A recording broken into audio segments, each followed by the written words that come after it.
Hello everyone and welcome back my YouTube channel. तो आप लोग कैसे हो कमेंट करके ज़रूर बताना। क्वेश्चन है हमारा फर्स्ट आज का, मानव विकास किन दोनों के योगदान का परिणाम है? ऑप्शन ए अभिभावक एवं अध्यापक का, बी सामाजिक एवं सांस्कृतिक कारकों का, वंशक्रम एवं वातावरण का। उपयुक्त में से कोई नहीं, तो इसका सही जवाब है ऑप्शन सी। नेक्स्ट क्वेश्चन है, निम्न में कौन सी विशेषता आंतरिक रूप से अभिप्रेत बच्चों के लिए सही नहीं है? ऑप्शन ए वे चुनौतीपूर्ण कार्य पसंद करते हैं, वे हमेशा सफल होते हैं, वे कार्य के समय आनंद अनुभव करते हैं, वे कठिन कार्यों में उच्च स्तर की ऊर्जा प्रदर्शित करते हैं। तो सही जवाब है ऑप्शन बी।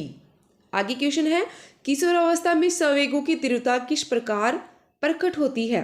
ए प्रतिकूल पारिवारिक संबंध, बी व्यवसाय की समस्या, सी नई परिस्थिति के साथ समायोजन, ऑप्शन डी उपयुक्त सभी। तो इसका सही जवाब है डी। आगे क्वेश्चन है, बहिर्मुखी प्रवृत्ति के व्यक्ति होते हैं सामाजिक एवं मित्रतापूर्ण व्यवहार के धनी, बी तनाव मुक्त, सी एक व दो दोनों। उपयुक्त में से कोई नहीं, सही जवाब है ए। ओके, आगे क्वेश्चन है हमारा, सामाजिक पैमाने की विधि के अनुसार इनमें से सुपरस्टार वह होता है जिसे, ऑप्शन ए ज्यादातर लोगों द्वारा चयन किया जाता है, बी जिसका विविध जोड़ों द्वारा चयन किया जाता है, ऑप्शन सी एक व दो दोनों। उपयुक्त में से कोई नहीं, तो सही जवाब है ऑप्शन ए। ओके, आगे क्वेश्चन है हमारा, व्यक्तित्व के मूल्यांकन हेतु उपयुक्त शब्द साहचर्य परीक्षण विधि का प्रयोग जुंग द्वारा किस वर्ष किया गया? Option A 1912, 1922, 1848, 1910। तो कब हुआ था? Option D 1910। ओके, आगे क्वेश्चन है, निम्न में से कौन सा विकासात्मक कार्य उत्तर बाल्य अवस्था के लिए उपयुक्त नहीं है? तो कौन सा नहीं है? ऑप्शन बी है वो नहीं है। ओके, बाकी सब है। आगे क्वेश्चन की बात करते हैं, अधिगम्य प्रयत्न व भूल के सिद्धांत का प्रतिपादन किसने किया? तो सभी को पता है, ये वाला क्वेश्चन तो एग्जाम में पूछता और सबको याद है। आई थिंक बताने की जरूरत नहीं है, लेकिन फिर भी बता ही देती हूँ, प्रश्न आ गया। तो ऑप्शन डी है वो इसका करेक्ट आंसर है। आगे क्वेश्चन की बात करते हैं। क्वेश्चन है हमारा, निम्न में से कौन सा मत अंतर्दृष्टि द्वारा सीखने की व्याख्या करता है? ऑप्शन ए मनोविश्लेषणवाद, बी व्यवहारवाद, सी संबंधवाद, डी गेस्टाल्टवाद। अंतर्दृष्टि से संबंधित है ऑप्शन डी गेस्टाल्टवाद। ओके, आगे क्वेश्चन पे चलते हैं। शैक्षिक विकास में मूल्यांकन का अर्थ है, ऑप्शन ए छात्रों का प्रगति का आकलन, बी कक्षा अभिलेखों का मूल्यांकन, सी कार्य निष्पादन का मूल्यांकन, डी ज्ञान क्षमता का मूल्यांकन। तो ऑप्शन डी है इसका सही आंसर। आगे बात करते हैं, व्यक्तित्व विभिन्नता का अर्थ क्या है? तो क्या है व्यक्तित्व विभिन्नता का अर्थ? ऑप्शन बी है वो इसका सही आंसर है। कोई दो व्यक्ति शारीरिक मानसिक योग्यता संवेगात्मक दशा समान एक जैसे नहीं होते सभी में। आगे क्वेश्चन है, पावलोव ने सीखने के अनुबंधन प्रतिक्रिया सिद्धांत का प्रतिपादन किया। तो किस पे किया था? ये तो सबको पता है, कुत्ते पे किया था भाई। शिक्षा का समान अवसर का अर्थ, एक बच्चे को ऐसी शिक्षा प्रदान करनी चाहिए जो उसके भावी व्यावसायिक जीवन के लिए सबसे उपयुक्त हो। ओके, आगे क्वेश्चन है, हार्वर्ड गार्डनर का बुद्धि का सिद्धांत बल देता है, किस पे बल देता है? ऑप्शन डी है इसका करेक्ट आंसर, प्रत्येक व्यक्ति की विलक्षण योग्यताओं पर। ओके, आगे क्वेश्चन है, प्रतिभाशाली विद्यार्थी हैं अभिसारी चिंतक, अपसारी चिंतक, बहिर्मुखी, बहुत परिश्रमी। तो प्रतिभाशाली है अपसारी चिंतन। ओके, आगे क्वेश्चन की बात करते हैं। क्वेश्चन है हमारा, विद्यालयों को किसके लिए व्यक्तित्व विभिन्नताओं को पूरा करना चाहिए? तो इसका सही जवाब होगा ऑप्शन डी, यह समझने के लिए कि क्यों शिक्षार्थी सीखने के योग्य है या नहीं है। ओके, आगे क्वेश्चन है, निम्नलिखित में से कौन सा बुद्धि के मापन में प्रयोग नहीं किया जा सकता?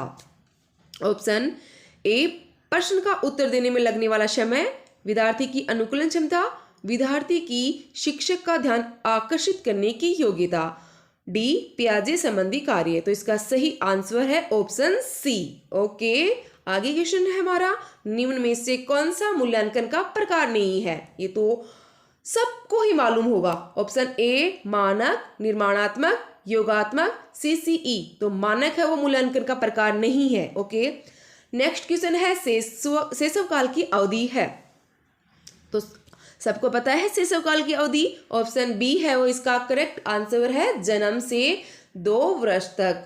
नेक्स्ट क्वेश्चन की बात करते हैं हम। कक्षा अध्यापक ने राघव को अपनी कक्षा में अपनी कीबोर्ड पर स्वयं द्वारा तैयार किया गया मधुर संगीत बजाते हुए देखा। कक्षा अध्यापक ने विचार किया कि राघव में बुद्धि उच्च स्तरीय है, तो कौन सी बुद्धि उच्च स्तरीय बताइए? संगीत में ऑप्शन सी है वो इसका करेक्ट आंसर है। ठीक है, आगे क्वेश्चन की बात करें। सृजनात्मकता मौलिक परिणामों को अभिव्यक्त करने की मानसिक प्रक्रिया है। यह कथन है कॉल एम ब्रूश का, बी ड्रेवल का, डी हान का, क्रो एंड क्रो का। तो ऑप्शन डी है इसका करेक्ट आंसर।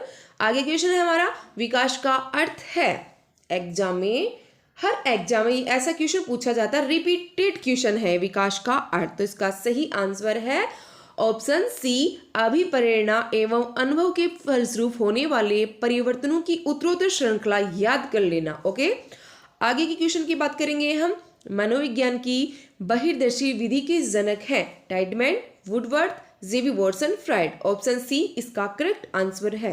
आगे क्वेश्चन है, शिक्षा मनोविज्ञान ने स्पष्ट व निश्चित स्वरूप कब धारण किया? तो कब किया शिक्षा मनोविज्ञान ने? 1920 में। ओके, याद रखना 1920 में। आगे क्वेश्चन है, कोलशनिक शिक्षा मनोविज्ञान का आरंभ किससे मानते थे? तो किससे मानते थे? अरस्तु, सुकरात, प्लेटो, लॉक से। तो ऑप्शन ए है इसका करेक्ट आंसर, अरस्तु। ओके, नेक्स्ट क्वेश्चन की बात करेंगे। सीखना किससे प्रभावित होता है? आत्मा से, मन से, बुद्धि से, प्रेरणा से। तो भाई किससे होता है सीखना प्रभावित? डी प्रेरणा से। ओके, नेक्स्ट क्वेश्चन की बात करेंगे। खेल को ऐच्छिक तथा आत्म प्रेरित क्रिया किस मनोवैज्ञानिक ने बताया?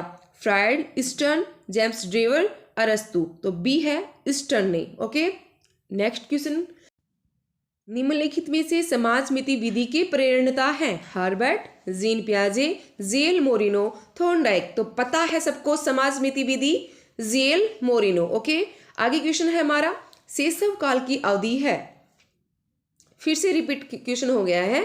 तो ऑप्शन बी है इसका करेक्ट आंसर, बताया था जन्म से 2 वर्ष तक। ओके, आगे क्वेश्चन की बात करेंगे हम। मारिया मोंटेसरी पद्धति में शिक्षा किस माध्यम से दी जाती है? गीतों द्वारा, खेलों द्वारा, उपहारों द्वारा, उपयुक्त सभी। तो सभी चीजों के द्वारा दी जाती है, उपयुक्त सभी। ओके, आगे क्वेश्चन है, निम्नलिखित में से अधिगम का सिद्धांत नहीं है? संबंधवाद का सिद्धांत, डॉपलर का शूज का सिद्धांत, अनुकूलित अनुक्रिया का सिद्धांत, पुनर्बलन का सिद्धांत। तो अधिगम की बात हो रही है तो ऑप्शन बी है वो नहीं है। ओके, नेक्स्ट क्वेश्चन की बात करेंगे। वह प्रथम अमेरिकी मनोवैज्ञानिक जिसने पशुओं पर सर्वप्रथम प्रयोग किया? तो किसने किया था? ऑप्शन सी थॉर्नडाइक ने। ओके, आगे क्वेश्चन की बात करेंगे। क्वेश्चन है, मनोवैज्ञानिक फ्रायड के अनुसार इदम का अर्थ किससे मानेंगे? भय को, सुख को, निराशा को, कल्पना को। तो ऑप्शन बी है सुख को। ओके, नेक्स्ट क्वेश्चन की बात करेंगे हम। क्वेश्चन है, गेस्टाल्ट के सिद्धांत का शिक्षा में अनुप्रयोग है? स्थिति का स्पष्ट संगठन, अधिगम स्तर के अनुकूल परिस्थितियों का निर्माण, सी स्वक्रिया द्वारा खोज हेतु प्रोत्साहन, ऑप्शन डी उपयुक्त सभी। तो ऑप्शन डी है वो इसका सही आंसर होगा। आगे बात करेंगे, सक्रिय अनुबंधन का निम्नलिखित में से शिक्षा में कौन सा अनुप्रयोग नहीं है? तो भाई कौन सा नहीं है दिख लेना, ऑप्शन सी है वो नहीं है, याद रखना। नेक्स्ट क्वेश्चन की बात करेंगे। एक आदर्श अध्यापक में पाए जाने वाला गुण है? लोकतांत्रिक दृष्टिकोण, विषय वस्तु पर अधिकार, बाल मनोविज्ञान का ज्ञान, उपयुक्त सभी। ऑप्शन डी है वो इसका सही आंसर होगा। नेक्स्ट क्वेश्चन की बात करेंगे। चिंतन संज्ञानात्मक पक्ष में एक मानसिक प्रक्रिया है। यह कथन किसका है? डीवी का, गिलफर्ड का, क्रूज का, रोश का। तो इसका आंसर है डी रोश का। ओके, आगे वाले क्वेश्चन पे चलते हैं। यह आवश्यक नहीं है कि उच्च बुद्धि लब्धि वाले बच्चे में भी उच्च होंगे। सृजनशीलता, अच्छे अंक प्राप्त करना, विश्लेषण करना, अध्ययन। तो इसका सही आंसर है ऑप्शन ए। ओके, आगे वाला क्वेश्चन है हमारा, अहम निर्देशित होता है सुख के सिद्धांत से, वास्तविकता का सिद्धांत से, आदर्शवादी सिद्धांत द्वारा, सामान्य सिद्धांत द्वारा। तो इसका सही जवाब है बी। ओके, नेक्स्ट क्वेश्चन है, मनोवैज्ञानिकों के अनुसार निम्नलिखित में से किस विधि द्वारा मूल प्रवृत्तियों में परिवर्तन लाया जा सकता है? सहसंबंध, मार्गांतरीकरण, विलयन, नवीनीकरण। तो किससे लाया जा सकता है? मार्गांतरीकरण के द्वारा। ऑप्शन बी है वो इसका सही जवाब है। आगे क्वेश्चन है, खिलौनों की आयु कहा जाता है? शेष अवस्था, पूर्व बाल्यावस्था, उत्तर बाल्यावस्था, डी। तो बी है इसका सही आंसर। ओके, आगे वाले क्वेश्चन की बात करते हैं। निम्नलिखित में से कौन सा एक माध्यमिक विद्यालय की कक्ष में शिक्षक की भूमिका का सर्वोत्तम या उचित वर्णन करता है? तो इसका सी है वो आंसर सही होगा। ओके, आगे क्वेश्चन की बात करते हैं। बच्चों के अधिगम को सुगम बनाने के लिए अध्यापकों को एक अच्छे कक्षाई परिवेश का सर्जन करने की आवश्यकता है। इस प्रकार के अधिगम परिवेश बनाने के लिए दिए गए कथनों में से कौन सा कथन सत्य नहीं है? तो भाई देख लेना कौन सा नहीं है। ऑप्शन ए है वो इसका करेक्ट आंसर होगा, शिक्षकों के अनुसार कार्य करना। आगे क्वेश्चन की बात करते हैं। छात्र स्वाभाविक रूप से प्रेरित होते हैं सरल कार्य की खोज के लिए, नवीनता का पता लगाने के लिए, सतत संघर्ष के लिए, गलतियां करने के लिए। तो बी है इसका करेक्ट आंसर। आगे है, निम्न में से को छोड़कर सभी बुद्धिमत्ता परीक्षण के उदाहरण है? स्टैनफोर्ड विने, वेस्लर विने, बेल स्केल्स, डी है रोसार्क परीक्षण। तो कौन सा इसका सही जवाब? B, bell scales. ओके, आगे वाले क्वेश्चन की बात करेंगे। बच्चों की गलतियों के संबंध में निम्नलिखित में से कौन सा कथन सत्य है? ऑप्शन ए, बच्चे गलतियां तब तक करते हैं जब शिक्षक उदार हो और गलतियां करने पर दंडित ना करता हो। बी, बच्चों की गलतियां शिक्षक के लिए महत्वहीन है इसलिए उनकी गलतियों पर ध्यान नहीं देना चाहिए। सी, बच्चे गलतियां करते हैं क्योंकि वे लापरवाह होते हैं। डी, बच्चों की गलतियां सीखने की प्रक्रिया का हिस्सा होती हैं। तो सही जवाब है ऑप्शन बी। ओके, आगे क्वेश्चन की बात करते हैं। अधिगम की प्रक्रिया में प्रेरणा है, तो भाई क्या है अधिगम की प्रक्रिया में प्रेरणा? ऑप्शन बी है वो इसका करेक्ट आंसर होगा। ओके, नेक्स्ट क्वेश्चन की बात करेंगे। सेकंड लास्ट क्वेश्चन है हमारा आज का। मानव व्यक्तित्व निम्न में से किसका परिणाम है? तो किसका परिणाम है मानव व्यक्तित्व? है वो ऑप्शन बी, आनुवंशिकता और पर्यावरण के बीच के संबंध का। ओके, आज का लास्ट क्वेश्चन हमारा एनसीएफ 2005 बल देता है। ऑप्शन ए, करके सीखने पर, रटने पर, समस्या हल करने पर, उपयुक्त सभी। तो इसका सही जवाब है ऑप्शन ए, करके सीखने पर। तो दोस्तों आज की क्लास को हम यहीं पे समाप्त करते हैं। आई होप आप लोगों को ये क्लासेस, ये क्वेश्चन आप लोगों को अच्छे लगे होंगे। अगली क्लास का वेट करिए, अगले 50 क्वेश्चन है वो आप लोगों को जल्दी मिल जाएंगे और ऐसे ऐसे करते 1500 क्वेश्चन है वो आप लोगों को मिल जाएंगे जो कि एग्जाम की दृष्टि से बहुत ही महत्वपूर्ण है। Okay, thank you.